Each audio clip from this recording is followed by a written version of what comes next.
Muito boa noite, meu querido irmão, minha querida irmã, meu amigo, você que se tornou amigo nosso agora do Facebook, ou você que ainda não é nosso amigo, uma vez que esta transmissão ela é pública, ela é extensiva a todos aqueles que podem acessar o Facebook.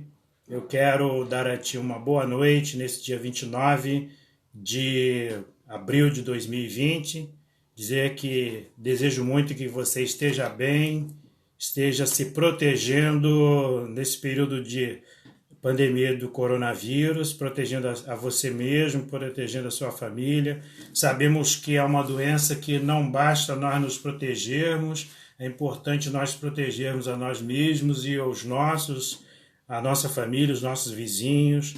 Então, use aí a máscara quando tiver que sair em lugar público e ao voltar não esqueça de fazer a sua higienização.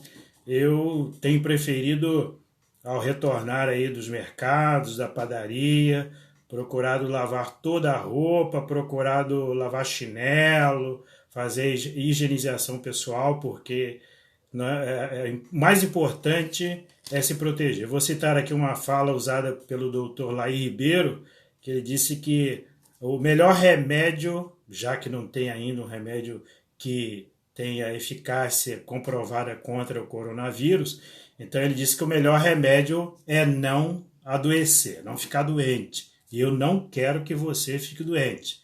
É muito bom estar bem e eu quero que você continue bem. Nesta noite eu vou falar sobre 3 palavrinhas. E aí eu já me lembro de um cântico da infância, né? 3 palavrinhas só eu aprendi de cor. Deus é amor, tralalalalalalala. Não é? Não fica bem eu, nessa idade, cantar essa música infantil, mas são 3 palavrinhas verdadeiras. 3 palavrinhas só eu aprendi de cor. Deus é amor, tralalalalalalala. Bem, as 3 palavrinhas de hoje, todas elas terminam com ão. A primeira é revelação, a segunda é inspiração e a terceira é iluminação. Guarda aí, vai anotar? Então anote aí, revelação, inspiração, iluminação. Eu vou começar com uma palavra de oração e em seguida tem uma lembrança que eu quero fazer do dia de hoje e logo depois dessa lembrança do dia de hoje eu vou me ater ao estudo desta noite. Fale aí com seus amigos, manda zap para alguém, manda sintonizar aqui neste canal livre, nesta live sobre estudo bíblico cujo tema é revelação, inspiração e iluminação. Vamos à oração, mais uma palavra que termina com ão, vamos fazer a nossa oração. Pai bondoso, Pai amado, bendito seja o teu nome de eternidade a eternidade. Louvado seja o Senhor, porque nos tem assistido com a tua presença, a tua assistência e principalmente, ó Deus, com a saúde. Pedimos a ti que tu a preserves e que preserve também a saúde dos nossos entes queridos e pedimos uma proteção especial para todo o planeta Terra, Senhor, que saibamos sobreviver a essa pandemia, que tenhamos a sabedoria para nos proteger e, caso contraia a enfermidade, que sejamos curados e curados por Ti. Nós oramos agradecidos em nome de Jesus Cristo, o nosso Senhor e Salvador. Amém. Vou fazer aqui uma lembrança. Você sabe que a nossa mente, ela lembra das coisas que nos alegram e ela nos lembra das coisas que nos entristecem. Essa lembrança de hoje, ela não é uma lembrança que me traz alegria, por um lado, por outro até sim, mas ela se deu no dia 29 de abril de 2003. 29 de abril de 2003. A essas horas, Muito provavelmente eu estava assentado na mesa da minha sala, preparando uma liturgia fúnebre. Eu estava preparando a liturgia fúnebre para no dia seguinte oficiá-la no sepultamento do meu irmão. Ele se chamava Silvestre Avelino Borges. E na época ele tinha 51 anos, faleceu com 51 anos. E morreu em face de problemas coronarianos, problemas do coração. Eu me lembro que nós fizemos uma campanha envolvendo várias igrejas no período que ele tratava da sua saúde, pedindo doação de sangue para ele. Ele ficou internado lá no hospital de cardiologia de Laranjeiras, Instituto do Coração, e nós enchemos uma Kombi da Igreja Presbiteriana de Coelho Neto, de pessoas doadoras de sangue, para irem ao hospital doar sangue para o meu irmão. Se você que doou sangue para o meu irmão naquela época está me vendo agora, eu quero expressar aqui mais uma vez a minha gratidão. Quem doa sangue doa a vida, e você doou a vida pelo meu irmão. Ele veio a falecer no dia 29 de abril de 2003, e o sepultamento dele se deu no cemitério do Caju, São Francisco Xavier, no dia 30 de abril de 2003. Fica aqui a nossa lembrança. E a minha lembrança maior é porque o Silvestre Avelino Borges foi aquele que me conduziu para a igreja, para uma congregação presbiteriana lá no interior do estado do Rio de Janeiro, no interior do nosso estado, um lugar chamado Monte Azul.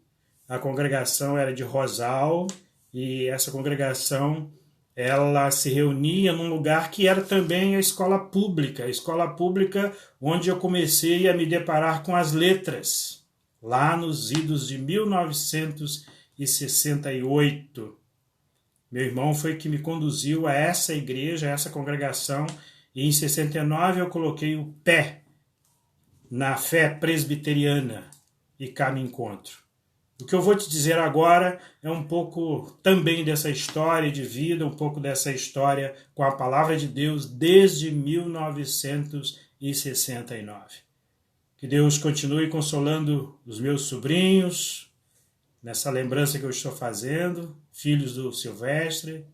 Um abraço para eles, para os netos também, toda a família. Que Deus guarde a vida de vocês. Vamos ao estudo desta noite, portanto, o estudo da Palavra de Deus, e eu gosto dessas 3 palavrinhas porque elas têm um significado muito importante quando nós nos deparamos com a Escritura Sagrada, quando nós nos deparamos com a Bíblia, quando nós pensamos em Deus e quando nós pensamos em compreender a Palavra de Deus. Então, essas 3 palavrinhas elas estão ligadas a Deus, quem Deus é e o modo como Ele se mostra a cada um de nós. Estão ligadas a palavra inspiração, está ligada ao modo como nós conhecemos a Deus. E a terceira palavra tem a ver com a maneira como nós compreendemos o que foi escrito a respeito de Deus. Então, revelação, inspiração, iluminação. O que é revelação? Eu vou trazer aqui a lembrança para você. Se você se lembra disso, você muito provavelmente já revela aí pelo menos uns 25 anos de idade. Se você se lembra disso que eu vou dizer agora. Você se lembra daquelas casas comerciais que revelavam filmes? Você batia foto? Se lembra disso? Batia foto, tinha um rolinho de filme que você colocava para tirar foto, depois extraía, colocava num cubinho assim, num cilindro, conduzia aquilo com todo cuidado para um lugar, para fazer a revelação, e lá naquela casa deixava por alguns dias, e depois você voltava tinha, depois começou a evoluir, né? Havia aqueles que faziam isso num tempo menor que um dia, faziam em horas até, e você voltava para pegar a sua foto, aí você via a sua imagem. Tu te lembras disso, meu jovem? Pois é, se você se lembra disso, você já está me mostrando aí um pouco da sua idade. Quantos anos você tem, né? Hoje em dia você bate uma foto e ao mesma hora você olha aquela foto, se é uma selfie, se é uma foto alguém batendo para você, tirando a foto sua, e na mesma hora você analisa, não, esse ângulo não saiu legal, não saiu bom, vamos mudar de ângulo e tal. Então, nessa época havia a revelação de foto. A imagem estava oculta e essa imagem era revelada. Guarda aí essa palavra. Eu vou precisar que você tenha esse conceito para você entender revelação. Veja, a revelação, ela é o ato através do qual Deus se dá a conhecer. Deus se faz conhecido. Deus se mostra. Deus mostra aquilo que ele quis mostrar. Deus revela aquilo que ele quis revelar de si.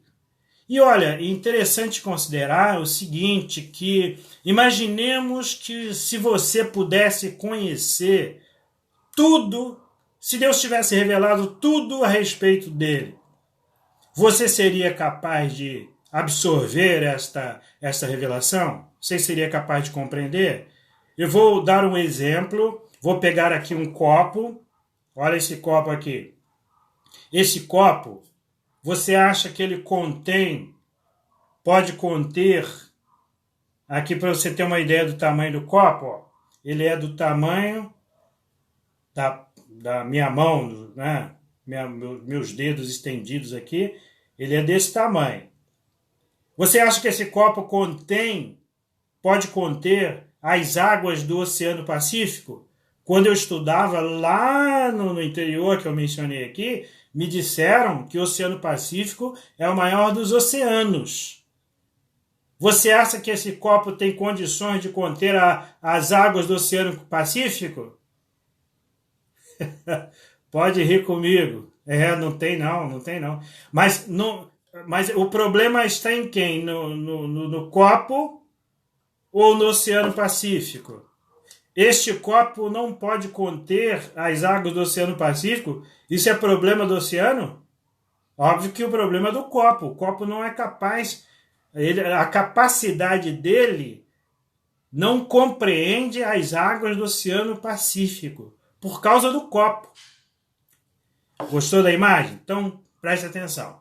Imagine que eu queira compreender a Deus. Compreender. Eu gosto dessa imagem aqui, de uma das mãos posta sobre a outra, uma delas fechada em punho aqui, e a outra compreende. Essa maior, mais aberta, ela pode compreender a que está fechada. Nesse momento, a área que esta que abrange é maior do que a que está fechada. Por que isso? Porque esta, nesse momento, é maior. Quem é maior compreende o que é menor. Guarda isso. Quem é maior compreende o que é menor. Isso vale para relação familiar também. Isso vale para a vida conjugal também. Isso vale para as relações e que há hierarquia também. Olha, Deus compreende o ser humano. Deus pode conhecer. Não. Deus conhece o ser humano na totalidade. Nossas entranhas, o nosso âmago é conhecido por Deus. Mas nós não podemos conhecer tudo de Deus, não porque Deus não pudesse revelar tudo que Ele é, mas porque nós não teríamos capacidade de abarcar, de absorver, de compreender o ser de Deus. Tu entendes isto? Então, a revelação que nós temos de Deus é aquela que Deus quis dele fazer e aquela que é possível que nós absorvamos, que nós compreendamos. Ok. Ao longo da história dessa revelação divina, como é que Deus fez para se revelar? Como é que ele fez para se mostrar? Nós temos alguns exemplos que são extraídos da Escritura Sagrada, alguns exemplos que são extraídos da Bíblia como palavra de Deus. Ora, eu encontro lá em Gênesis 32, 24 e 30 a seguinte palavra: ficando ele só, e lutava com ele um homem até a romper do dia. Aquele lugar chamou Jacó Peniel, pois disse: vi a Deus face a face e minha vida foi salva. Você vê ali Deus dando-se a conhecer como uma figura humana. Veja, Deus, ele se dá a conhecer e ele assume vários modos através dos quais ele pode ser conhecido. Nesse texto, Deus é possível ser conhecido como uma figura humana. Deus é também conhecido através de voz audível. Te dou outro exemplo.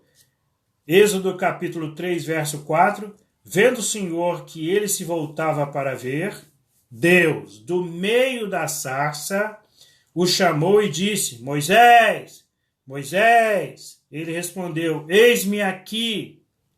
Quando Moisés responde à voz divina, Moisés compreende que um ser especial, um ser que precisava ser conhecido, está falando com ele. E Deus é conhecido por sua voz. Deus se revela pela sua voz. Algumas pessoas me ligam e há quem diga que eu tenho boa memória. As pessoas costumam dizer isso e algumas vezes parece que eu tenho boa memória mesmo. As pessoas, quando me falam ao telefone, hoje em dia é difícil falar ao telefone, né? Mas algumas pessoas me ligam e eu, antes que elas digam o seu nome, eu digo o nome delas de forma completa. E elas dizem assim: olha, como o reverendo tem boa memória e tal. Bom, a gente às vezes aguça um lado da memória, outro não, né? Tem pessoas que têm memória boa para números, outras para nomes, outras têm memórias para histórias, enfim. A nossa memória, ela guarda, memoriza, a nossa mente memoriza as coisas de modo muito específico. Então, a voz humana é um modo de revelação, é um modo através do qual a pessoa se revela. Você quer ver uma outra coisa importante? Você fala com uma pessoa, ainda que você não esteja vendo essa pessoa, você pode perceber na voz dessa pessoa se ela está triste ou alegre. A pessoa, no momento que ela atendeu a ligação, você ligou para ela atendeu a ligação, ela falou o primeiro alô, você já identifica: fulano está triste, alegre, esperançoso. A voz revela. Deus se revela através da sua voz. Isso está na Escritura. Ele disse: Moisés, Moisés. E Moisés responde: eis-me aqui. Mostrando que a revelação divina, depois de que nós vimos aqui a revelação como figura humana, também aconteceu através de voz audível. A revelação divina também aconteceu pela natureza. Eu já dei um estudo, fiz uma pregação recente sobre isso, uma daquelas pregações mais rapidinhas que eu tenho postado todos os dias no Facebook e também em mensagens de WhatsApp. Eu falei sobre o Salmo 19, cujo primeiro verso diz assim: os céus proclamam a glória de Deus e o firmamento anuncia a obra das suas mãos, mostrando que, no Salmo 19, a própria natureza levanta sua voz como a dizer o seguinte: olha, Deus me fez, Deus me criou, eu sou obra da criação de Deus. Então a própria natureza já aponta para o seu Criador, já mostra quem a criou. Os céus proclamam a glória de Deus, o firmamento anuncia a obra ou as obras das suas mãos. Então, você olha para a natureza e você vê a Deus. Tem uma história que ela envolve o ex-padre católico chamado Leonardo Boff. Num dos seus livros, ele conta uma história que se dá entre si e sua mãe, em que ela perguntou assim: meu filho, você já viu a Deus? E ele responde: como assim, minha mãe? Vi Deus. Ora, eu fiz, você é um padre e nunca viu Deus? Não, minha mãe, de modo, com os meus olhos, nunca vi Deus. Oh, meu filho, todos os dias a natureza aí está a nos mostrar a Deus, nos mostrar que Ele é autor dessa natureza, e você nunca viu a Deus, meu filho. Veja, a natureza, está escrito isso nas Escrituras, a natureza anuncia a obra de Deus. Ela proclama, prega a existência de Deus. Então, Deus se revela na natureza. Vamos caminhando aqui. Outra forma da revelação divina é por sua palavra, a Bíblia. Jesus Cristo vai dizer em João 5,39 o seguinte: examinais as Escrituras, porque julgais ter nelas a vida eterna, e são elas mesmo que testificam de mim. Elas testificam de mim. As Escrituras revelam Deus. Nós vamos ter aqui, na sequência, um capítulo especial referente às Escrituras. Mas, agora, vendo a Escritura como instrumento de revelação de Deus. Nós estamos aqui afinando esta revelação. Nós estamos filtrando essa revelação para chegar ao seu ponto culminante, o ponto mais alto dessa revelação, aquele que melhor significa a revelação. E chegamos a ele. A melhor revelação de Deus está em Jesus Cristo, o seu Filho, segunda pessoa da Santíssima Trindade. A Trindade que no início, enarque, diz lá o texto de João, capítulo 1, lá na antiguidade, lá no início, lá no passado, a Trindade subsistia Deus Pai, Deus Filho, Deus Espírito Santo. Essa Trindade, cada uma delas agindo na natureza, cada uma das três pessoas da Santíssima Trindade, e a teologia costuma distribuir as funções da Trindade, dizendo que Deus Pai é o Criador, Deus Filho é o Redentor, Deus Espírito é o Santificador ou Consolador das nossas vidas, mas nós sabemos que essas atividades são todas elas exercidas de modo conjunto pelas três pessoas da Santíssima Trindade. Mas nós vemos que Jesus Cristo é o ponto mais relevante desta revelação. Porque você olha para Jesus, vê o Pai, vê o Espírito.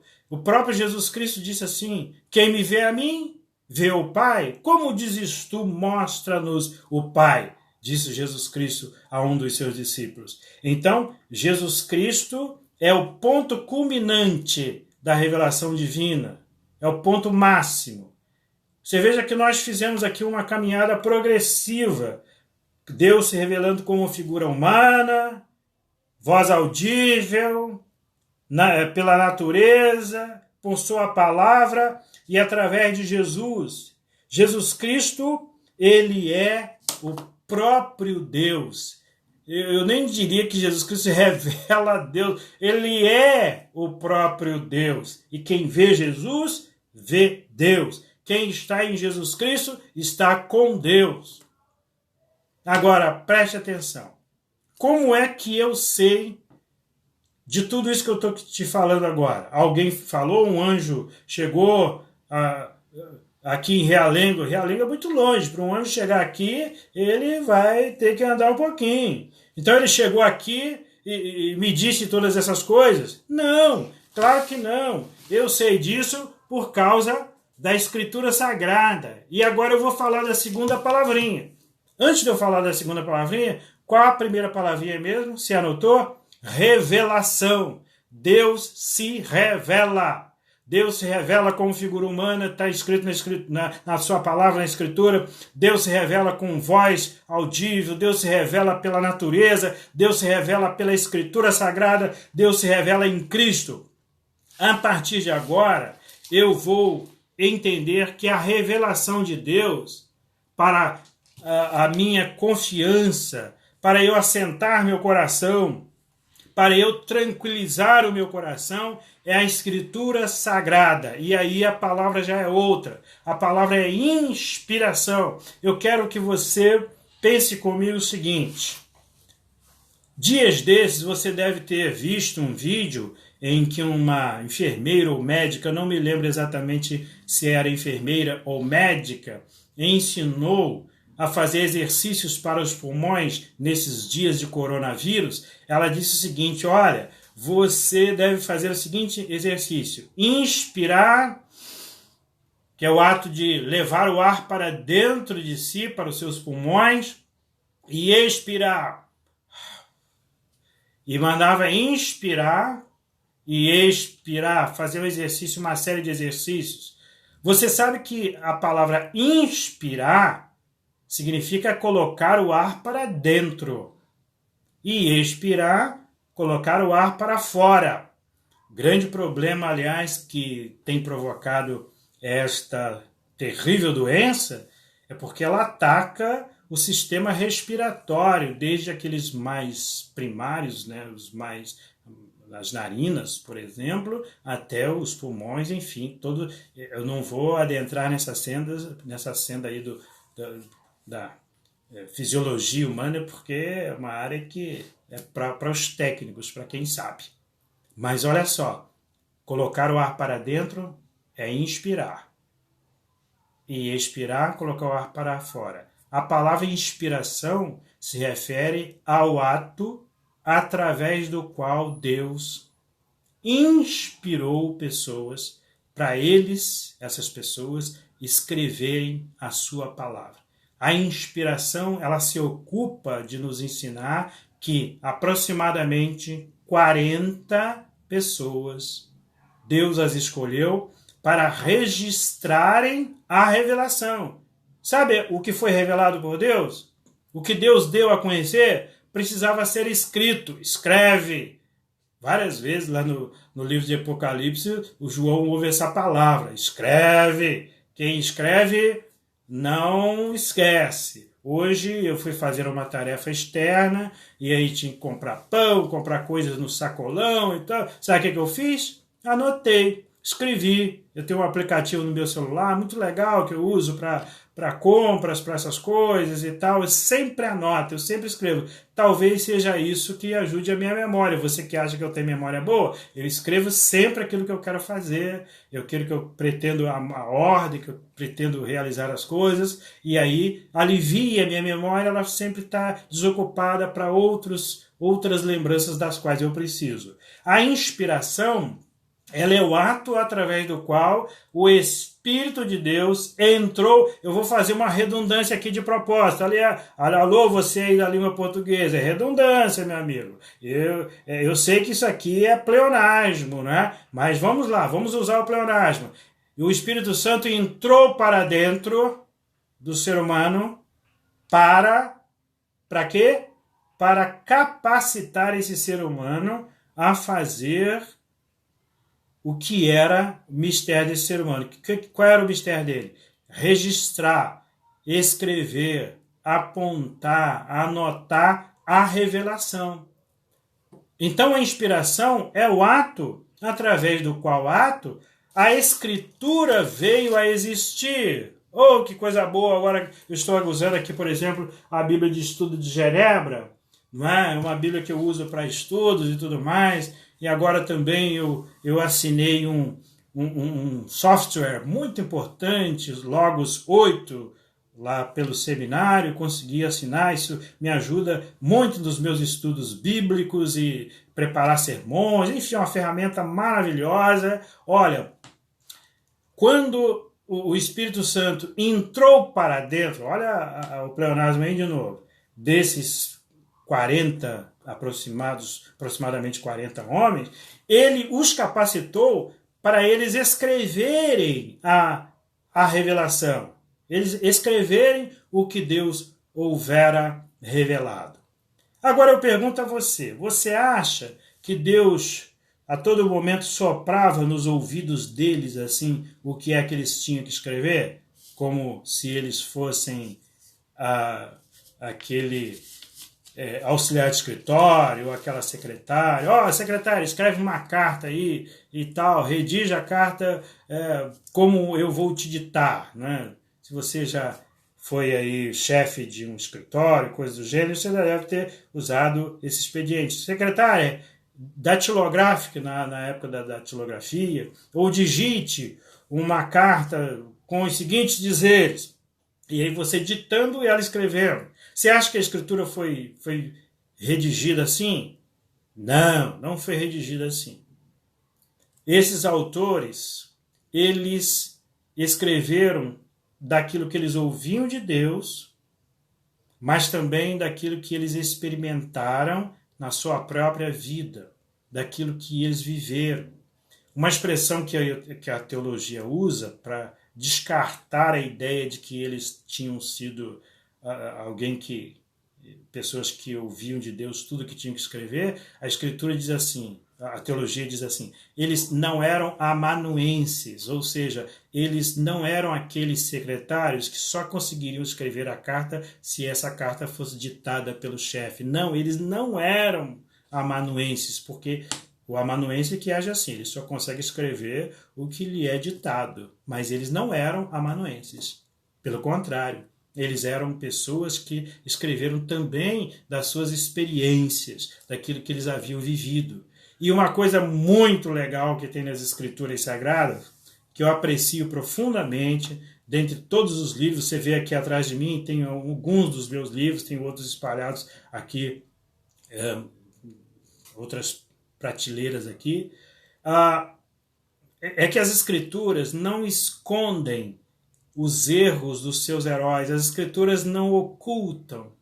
Por exemplo, esse Moisés, lemos aqui uma palavra de Moisés, que Deus falou a Moisés, Moisés responde, eis-me aqui. Esse Moisés, as falhas dele não são ocultadas pelas Escrituras. Você sabia que Moisés, por exemplo, fez uma oração que não podia ser ouvida? Ele fez assim uma oração dizendo assim, Senhor, agora peço-te, perdoa este povo, ou risca-me, peço-te, o meu nome do livro que me tens escrito. E Deus ignorou aquele pedido de Moisés. Veja, Moisés faz uma oração que não pode ser atendida, uma oração contra a vontade de Deus. Tal. Moisés, em vez de falar uma rocha, ele bate a rocha e por conta disso Deus traz punição também sobre ele. Olha, Moisés, você vai ver a terra prometida, você não vai entrar lá não. Mas ele não chegou a entrar na terra da promessa. Veja só como os autores bíblicos, os escritores bíblicos, eles não eram amanuenses, eles tiveram experiências e essas experiências deles não deixaram de ser registradas nas Escrituras. Veja, eu aprecio muito também, você sabe que eu sou um leitor muito apaixonado pela literatura brasileira e gosto particularmente de um escritor chamado Machado de Assis. Machado de Assis, ele é o meu mestre quando eu quero ver uma forma correta de se grafar um texto, de se dizer um texto, de descrever alguém, os detalhes eu me recorro aos textos de Machado de Assis. E Machado de Assis tem um dos seus livros, um deles chamado Memórias Póstumas de Brás Cubas, em que um livro curioso, porque é um livro que faz referência ao Pentateuco, aos 5 primeiros livros da lei, da Bíblia, né, que é o Pentateuco, ou Torá, e ele menciona lá no seu livro que ele ia colocar a morte dele no início do livro que ele estava escrevendo, essas memórias póstumas de Brás Cubas. Sabe por que ele ia fazer isso? Ele falou assim, eu quero ser diferente. Até Moisés colocou a sua morte no cabo, no final, lá no livro de Deuteronômio. Eu quero fazer diferente, eu vou colocar a minha morte no início do meu livro. E ele dedicou as letras dele, aquele livro. Ele diz assim: é o primeiro verme que roeu a fria carne do meu cadáver, dedico essas memórias póstumas. Machado de Assis. Mas por que eu estou dizendo isso? A Escritura Sagrada, ela não oculta os erros dos seus escritores. Você lê eu mencionei aqui o Pentateuco, né? Mencionei Moisés, você vê Davi, toda a trajetória dele relatada lá nos livros 1º e 2º Samuel, no livro de Salmos, toda a trajetória desse grande servo de Deus, e você vê o Davi cometendo pecados que talvez você diga assim, eu não chegaria a pecar como Davi pecou. E isso está nas Escrituras. O adultério dele com Batseba, o problema que ele tinha com os filhos. Será que Davi não soube criar os filhos? Absalão, Adonias? Será que ele não soube criar os filhos? Será que ele... como era o relacionamento dele com as esposas dele? Teve que cometer adultério? Será que ele teve problemas familiares?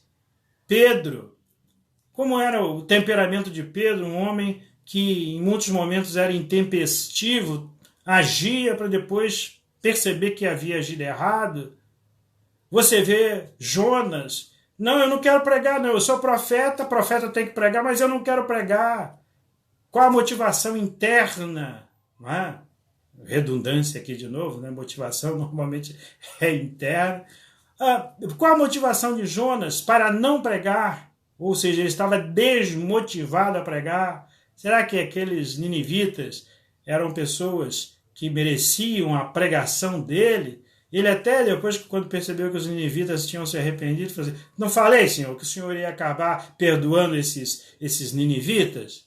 Por isso que eu não queria pregar. E a mensagem dele foi aquela mensagem para derrubar todo mundo. Assim, ainda 40 dias a cidade será derrubada, será pervertida. Não me lembro exatamente o termo. Não é? Mas ele pregou com raiva. Ele não queria pregar para os ninivitas. Ou seja, a inspiração é a palavra registrada. Eu vou usar um termo jurídico aqui, aí você que está me vendo agora, que tem esse conhecimento jurídico, eu vou usar um termo jurídico aqui. Há quem no direito considera legal, legítimo, o que está escrito, o que está positivado. A expressão positivada ou positivado quer dizer está no papel, está na lei.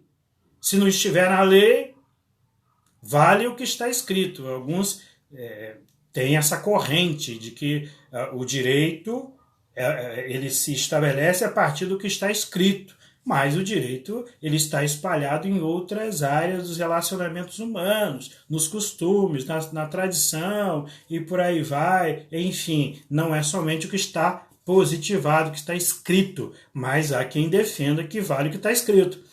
A Escritura Sagrada é a revelação positivada. Está escrita.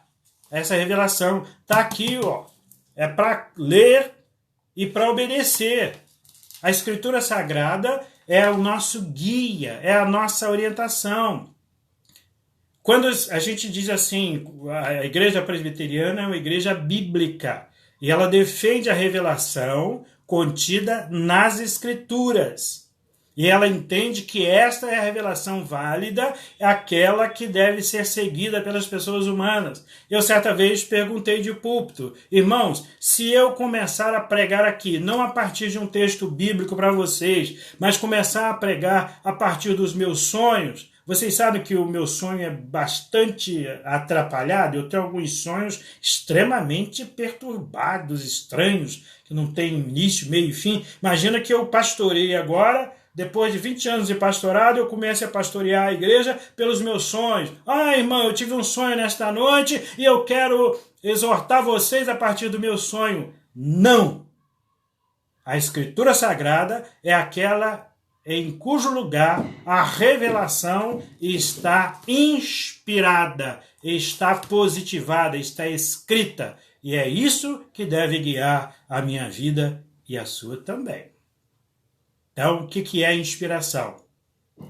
A inspiração é o meio através do qual Deus capacitou homens e fez isso através do Espírito Santo. O Espírito Santo entrou neles. Faltou dizer uma coisinha, né? Que a palavra para espírito, tanto no Antigo Testamento quanto no Novo Testamento, dá a ideia de ar entrando, não é? Ar colocado para dentro, rua, lá no Antigo Testamento, pneuma, lá no Novo, são duas palavras que dão a ideia do ar sendo colocado para dentro. O Espírito Santo é aquele que entrou para dentro, mais uma vez a redundância e de propósito, entrou para dentro desses 40 escritores, capacitando-os, possibilitando-os registrar a revelação do Senhor. Vamos para a terceira palavra. Qual a terceira palavra? Falei da primeira, revelação, falei da segunda, inspiração, falo da terceira, iluminação. Iluminação. Iluminação é aquele ato através do qual Deus ele faz com que nós compreendamos a sua palavra. Uma mente iluminada é uma mente com compreensão, é uma mente que compreende, é uma mente que entende. Você já percebe que às vezes há determinados assuntos que estão nebulosos na nossa mente, nebulosos no nosso entendimento, nós não compreendemos muito bem, ficamos angustiados. Quando a compreensão vem, você se alegra, você fica em paz, dá um sorriso e diz assim: agora eu entendo. Que bom que agora eu entendo. Minha mente está iluminada. E esta iluminação é uma atuação do Espírito Santo na mente e no coração das pessoas que se deparam com a inspiração, com a revelação escrita. Quando nós nos deparamos com a Escritura Sagrada, nós precisamos da iluminação para que possamos compreender esta palavra que ali está escrita. Ora, se ela está escrita, ela está fora do autor, ela é possível ser compreendida por outrem, é possível ser lida, é possível ser interpretada, e aí, é claro, entram as ciências de interpretação de textos, né? A ciência que ajuda as pessoas a interpretarem texto, ela se chama hermenêutica. Ela nos ajuda na interpretação da Escritura. Uma chave, um modo através do qual se entende a Escritura é o seguinte, que as Escrituras se interpretam pelas próprias Escrituras. Um texto do Novo lança a luz a um texto do Antigo Testamento. Um texto do Antigo Testamento aponta para um outro do Novo Testamento. Você quer ver aqui eu mencionar esta relação dentro da Escritura? Jesus Cristo diz assim: assim como Jonas ficou 3 dias no ventre do grande peixe, assim importa que o Filho do Homem fique 3 dias no interior da terra. Ou seja, o próprio Cristo, no Novo Testamento, fazendo referência ao livro de Jonas. Eu costumo dizer o seguinte, que se há um livro cuja autoridade é atestada pelo próprio Cristo, é o livro de Jonas. Jesus Cristo também faz menção no livro de Salmos, na tentação do deserto, quando o tentador, Satanás, tenta por todos os meios levar Jesus a fazer o que era errado, Jesus Cristo sempre responde com citações bíblicas, algumas delas do livro dos Salmos, outras do livro de Deuteronômio. Nem só de pão viverá o homem, mas de toda a palavra que procede da boca de Deus é uma das citações. Aos teus anjos darás ordem a teu respeito para que te guarde, é uma expressão lá do Salmo 91 que Jesus Cristo mostra, ou seja, Jesus Cristo, ele atesta a veracidade da própria Escritura. Isso aí chama-se hermenêutica, modo de a palavra de Deus ser interpretada, ser compreendida. Então, quando tu leres um texto do Novo Testamento, vê se não há uma referência, uma relação, uma remissão desse texto a um outro do Antigo Testamento. Isso vai ajudar, vai aclarar, vai fazer com que você diga assim: eu estou iluminado, agora eu entendo, agora eu compreendo. Então, a iluminação é, pois, um ato através do qual Deus capacita os seus leitores da Escritura a compreenderem a Escritura. Então, vamos corrigir agora algumas falas nossas, inclusive usadas em oração. Mas você já orou assim? Senhor, que você foi convidado para fazer aquela oração que antecede a pregação. Está lembrado no nosso leitura? Eu estou retornando aqui porque entrou uma mensagem de WhatsApp e toda vez que entra mensagem de WhatsApp, o vídeo dá uma quebrada aqui na sequência. Então, vou retornar aqui o que eu falei. Você se lembra aquele momento do culto, em que há uma oração antecedendo a pregação? Você se lembra se você já foi convidado para orar nesse momento e você tenha dito assim: Senhor, inspire o pregador para que ele fale. Essa palavra está correta? Teologicamente falando? Não, não está não. A palavra que você deve usar é ilumine o pregador. Sabe por quê? A inspiração já aconteceu, nós acabamos de ver. A inspiração é o momento em que o texto está sendo grafado, registrado, positivado, colocado no papel. Claro que lá no passado nem tinha papel, mas vamos pensar aqui como papel, tá bem? Para arredondar a nossa conversa. Então você ora pedindo a Deus que ilumine o pregador. Essa é a forma correta. Mas também deve iluminar o ouvinte. O pregador, certamente, quando ele foi ler o texto e para compreender esse texto para depois pregar, ele já precisou dessa iluminação do Espírito Santo. Mas ele precisa a continuidade dessa iluminação para que ele fale com palavras inteligíveis, compreensíveis. Cada auditório requer de nós um linguajar diferente do outro. Há auditórios que exigem um linguajar um pouco mais rebuscado, mais elevado. Outros auditórios um linguajar mais simples. Talvez a gente deva usar sempre um linguajar chamado coloquial culto, que você se comunica bem com todos, fala para quem tem doutorado e mais pós-doutorado em línguas, e ele compreende você, e aquele que também não tenha esse conhecimento pode compreender também. Então, a palavra correta ali na oração é ilumine. Então, a partir de agora, ore assim: Senhor, ilumine o pregador para que ele fale consoante ao que o Senhor já o iluminou no momento que ele leu a tua palavra, e para que ele use as palavras inteligíveis, aplicáveis à nossa realidade, para que nós compreendamos também e sejamos iluminados. Então, nesta noite, caminhando agora para a conclusão, nós falamos de 3 palavrinhas só: revelação, inspiração, iluminação.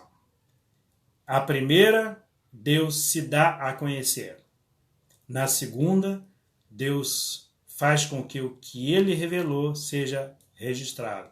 A terceira, você lê o que foi registrado, do que foi revelado, e você entende, você compreende, e você pauta a sua vida pelo que você conhece, pelo que você consegue compreender da palavra do Senhor.